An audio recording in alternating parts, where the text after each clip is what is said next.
Un des grands prix les plus houleux de l'histoire de la Formule 1. Un jour qui allait à jamais entacher le sport, ce jour où une voiture de sécurité ruinait le déroulé et la conclusion d'une course. Évidemment, vous l'avez compris en ces quelques phrases, j'ai pas besoin d'en dire plus. Aujourd'hui, nous allons parler du Grand Prix du Canada 1973. Générique. Oh, tu croyais que j'allais parler de quoi ? Pendant que je vous laisse vous munir de vos palmes et de votre tuba avant que nous plongions dans cette course, je veux un peu plus replacer le contexte. Cette saison voyait la mort de François Sévère lors de la manche suivant ce Grand Prix du Canada. Le jeune Roger Williamson avait trouvé la mort dans les plus terribles souffrances aux Pays-Bas, prisonnier de sa voiture en feu, et le populaire Claire Regazzoni avait failli perdre la vie dans les mêmes conditions en Afrique du Sud avant que Mike Haywood ne le sorte de sa voiture. Et les années précédentes avaient entre autres pris des talents comme Joe Seifert, Joe Bonny, Roman, Pierce Courage, Bruce McLaren lors de tests et le champion du monde Jochen Rindt. Enfin bref, parler de période noire pour évoquer cette époque ne me semble pas exagéré. Wouh, c'est l'éclate. Mais outre cette lourde angoisse au-dessus du plateau, l'autre point qu'il faut aussi rappeler est qu'en ce temps-là, on faisait avec les moyens du bord, notamment pour le chronométrage. T'imagines bien qu'il n'y avait pas de puce intégrée dans les voitures pour faire le classement tout seul. Ce sont des dizaines d'hommes et de femmes armés de chronomètres mécaniques. Chaque chronométreur est chargé d'un pilote et donne les temps à chaque fois qu'il passe la ligne à celui qui rassemble toutes les informations pour dresser le classement. Mais tout aussi bien fait puisse être exécutée cette tâche, elle reste exécutée par des humains et avec uniquement leurs yeux pour témoins, l'erreur était une menace oppressante. T'as compris où on va en venir. T'inquiète, sinon ça va aller. Je vais bien te guider. Et puisque la temporalité nous laisse Abu Dhabi 2021 en mémoire, j'ai envie de m'adresser aux plus jeunes fans parmi vous pour bien clarifier un point très important, valable tant en 73 qu'aujourd'hui. L'application d'une règle posant un léger souci d'éthique à quelques passionnés concernait celle des retardataires qui peuvent se défaire d'un tour en passant la safety car avec l'accord de la direction de course. J'ai pu lire ou entendre certains suggérer qu'on aurait simplement pu les remettre à la bonne place sans avoir à leur refaire prendre un tour en dépassant tout le monde. Physiquement, c'est ce qu'il y a de plus logique. Si le troisième a un tour de retard et qu'il est intercalé entre le premier et le deuxième, il a qu'à laisser passer le deuxième. Sauf qu'une course de Formule 1 ne se calcule pas en position physique, mais en temps de course. C'est-à-dire entre le moment où tu démarres le chronomètre en début de course et le moment où tu le termines à la fin. Et ça se calcule en kilomètres. En distance parcourue donc. Si on les remet bêtement à leur place, ça va fausser leur distance de course et faire exploser les relevés chronométriques. Dans l'exemple que je vous ai présenté, imaginez si le troisième passait le deuxième et terminait la course devant lui en ayant fait moins de kilomètres. Et si on les laissait simplement se faire prendre un tour supplémentaire sous safety car, ce serait pas très sympa pour l'équité sportive et pour faciliter la lecture d'une course, puisqu'il serait injuste d'ajouter un tour de retard à ce troisième si au moment où la voiture de sécurité est arrivée, le deuxième et le troisième étaient séparés par quelques petites secondes et que le premier venait juste de prendre un tour au troisième, permettant au deuxième de prendre un tour d'avance sur son poursuivant direct. J'en profite pour clarifier ça, parce que même si à l'époque il n'y avait aucune règle concernant les retardataires sous safety car, parce qu'il n'y avait pas vraiment de safety car, comprendre comment les positions sont calculées sera très important pour comprendre l'émission d'aujourd'hui, parce que ça va être un sacré bordel. Nous sommes donc sur le circuit de Mosport, Ontario, Canada, et le départ est reporté de 1 heure à cause de la pluie et des conditions piégeuses. Les séances de qualification ont été marquées par l'accident de Arturio Mezzario qui s'en sortait indemne après avoir reçu sa barre anti-roulis sur la tête. Le super suédois Ronnie Peterson et sa Lotus ont enregistré la pole position 1 seconde devant les McLaren de Peter Revson et Jody Scheckter qui, pour l'anecdote, devenait le premier pilote de l'histoire à porter le numéro 0. Après avoir crashé sa Lotus Ford lors du warm-up le dimanche matin, Peterson prend le départ avec sa voiture de réserve. Son coéquipier et champion du monde en titre, Emerson Fittipaldi est 5e et Jackie Stewart, qui a mathématiquement remporté le titre de cette saison 73, est 9e au volant de sa Tyrrell. Au départ, le jeune Niki Lauda se fait remarquer dans son humble BRM en remontant le peloton et se distinguant de la concurrence alors que la piste s'assèche. Peterson conserve la tête de course devant Scheckter, Lauda, Fittipaldi et Stewart. L'autre McLaren de Revson a perdu beaucoup de place et il est 7ème. Lauda continue d'impressionner, passant Scheckter et Peterson pour prendre la tête et creuse une quinzaine de secondes d'écart avec sa BRM en seulement 10 tours. Au volant d'une simple Surtees Ford, Carlos Pace illumine la course en remontant le peloton pour entrer dans les points en 5ème position.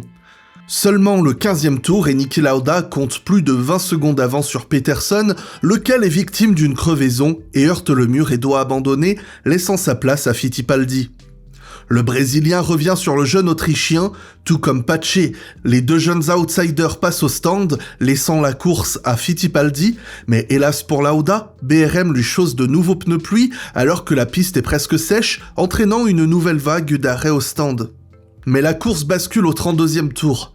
Une collision entre Jody Scheckter et François Sévère, candidat au podium, met fin à leurs deux courses. Le Français, souffrant de 2 chevilles foulées et d'une forte envie d'étrangler le Sud-Africain, force la venue d'une ambulance. Pour ses chevilles, pas pour son envie de meurtre. Ce chaos, couplé aux débris sur la piste, donne l'opportunité de déployer, pour la toute première fois de l'histoire, la voiture de neutralisation de course. Concept inspiré des Pace Cars en course américaine, qui doit ralentir le plateau et interrompre la course pendant que les commissaires nettoient la piste. En gros, la première safety car de l'histoire. Mais c'est là que l'anarchie débute. La Porsche 914, qui doit jouer le rôle de la safety car, doit se placer devant le meneur pour regrouper le peloton. Mais les chargés du relevé étaient perdus. À cause de la vague d'arrêt au stand causée par l'assèchement de la piste, plus personne ne savait vraiment quel était l'ordre de la course. Fittipaldi menait, mais s'était arrêté au stand avant l'intervention de la voiture de sécurité, et Jackie Stewart avait repris la tête. Mais le champion du monde écossais était actuellement coincé au stand et Jean-Pierre Beltoise avait pris la tête. Cependant, c'est Jackie Stewart que la safety car attend et Beltoise, Oliver et Revson, qui sont les 3 vrais meneurs, dépassent la voiture de sécurité et c'est Howden Ganley dans son ISO Marlboro qui est placé en tête de la course derrière la voiture de sécurité, devançant Stewart et Fittipaldi.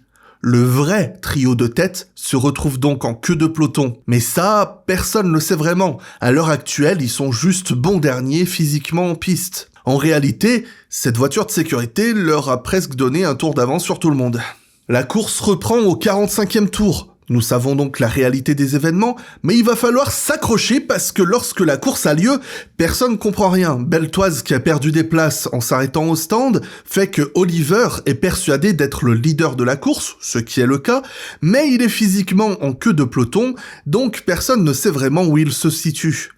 Ganley, qui est en 8e position, quant à lui, est juste en tête du peloton puisque la safety car s'était mise devant lui, et Fittipaldi, qui est 4e, sait que Ganley a un tour de retard et qu'il va opposer peu de résistance, ce qui est le cas. Le Brésilien pense donc être en tête de la course avec un retardataire pour ralentir Lauda, Hamon et Stewart derrière lui, mais en réalité il est 4e avec presque un tour de retard.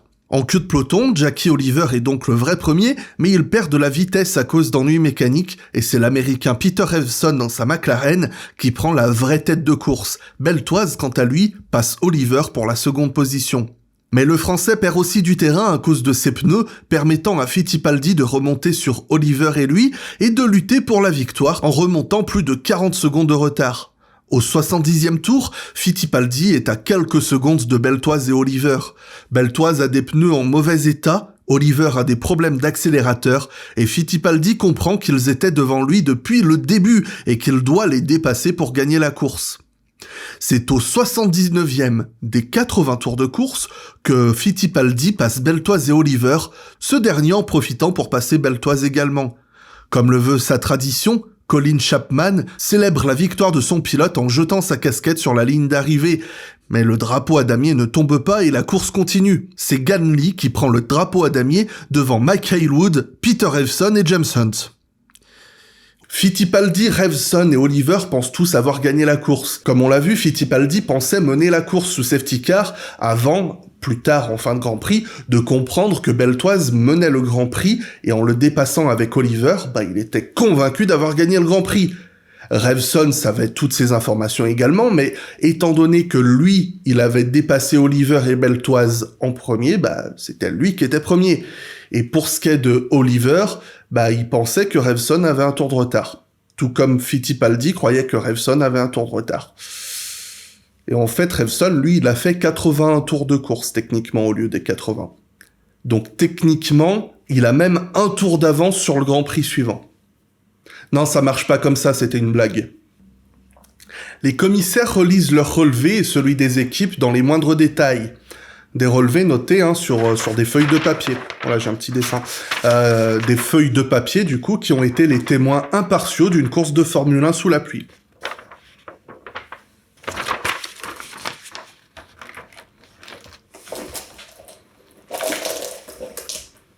Voilà. T'as compris. Il a fallu approximativement 4 heures de délibération pour déclarer Peter Revson vainqueur de l'épreuve, 32 secondes devant Emerson Fittipaldi, 34 secondes devant Jackie Oliver et 36 secondes devant Jean-Pierre Beltoise. Stewart, quant à lui, est à un tour de retard, tout comme Ganley, 6e, qui marquait son premier point de la saison. Fittipaldi est furieux, ne comprenant pas comment Revson a pu gagner en étant derrière lui. Alors évidemment, il ne pouvait pas savoir que Revson avait eu un arrêt au stand bien plus court que le sien et que Revson avait passé Beltoise et Oliver en piste bien avant lui. Mais c'est quand même un sacré bazar. Ce Grand Prix sera le dernier de François Sévère, tué au volant de sa Tyrrell lors de la qualification de la manche suivante, et de Jackie Stewart qui ne prend pas le départ suite à la mort de son coéquipier. Jody Scheckter assurera la relève dans l'écurie Tyrrell, assumant la place de Sévère, dont les derniers mots à son égard étaient de le traiter de con et de danger public. À la défense du Français, celui qui sera champion en 79 était souvent auteur de collisions peu heureuses, dont le carnage de Silverstone cette même année, un des plus gros de toute l'histoire impliquant 10 voitures. Le résultat de ce Grand Prix du Canada et le drame qui suivit aux États-Unis dans le clan Tyrrell permet à Lotus de remporter le titre constructeur et Fittipaldi et Peterson de prendre les 2e et 3e places du championnat pilote derrière Stewart. Et enfin, ce fut la 2e et dernière victoire en Formule 1 de Peter Revson, qui meurt lors des essais du Grand Prix d'Afrique du Sud quelques mois plus tard. Aujourd'hui, le nom de Peter Revson ne parlera qu'aux plus fins initiés d'entre vous, mais cette victoire obtenue dans des conditions controversées permettra d'auréoler un peu plus son nom en tant qu'un des pilotes les plus vaillants et prometteurs de sa génération. En effet, après quelques apparitions, il faisait ses vrais débuts en 72 avec McLaren, aux côtés du champion du monde Denny Hulme, un des vétérans du plateau, et il prenait 4 podiums, tenant fièrement la comparaison, et il le battait même au championnat en 73. Et si Revson quittait l'équipe en fin d'année, 74 marquait le premier titre pilote et constructeur de l'écurie avec Fittipaldi, faisant de l'américain une petite pierre notable de l'édifice que deviendra McLaren en Formule 1. Sponsor de Ferrari jusqu'alors, l'horloger suisse Heuer, je sais pas du tout le prononcer, désolé, devient l'année suivante le responsable du chronométrage en Formule 1. Bien qu'ils auront le droit à de nouvelles controverses comme celles qu'on avait mentionnées pour le Grand Prix du Brésil 2003, les problèmes de relevé chronométrique seront résolus avec l'amélioration des technologies. Quant à la safety car, est-il pertinent de souligner que son intervention n'a fait que remuer le chaos déjà existant, et en tant que nouvelle entrée dans la discipline, elle portera une grande partie du blâme pour ce fiasco, et il faudra attendre 20 ans pour la voir revenir en Formule 1 de manière plus régulière. Et 28 ans après son retour, l'Internet pourra bien rire des événements que nous avons mentionnés aujourd'hui en les comparant à des polémiques plus récentes. Mais tout ça, on en a peut-être assez parlé et on va garder le reste pour de futures histoires sans fin.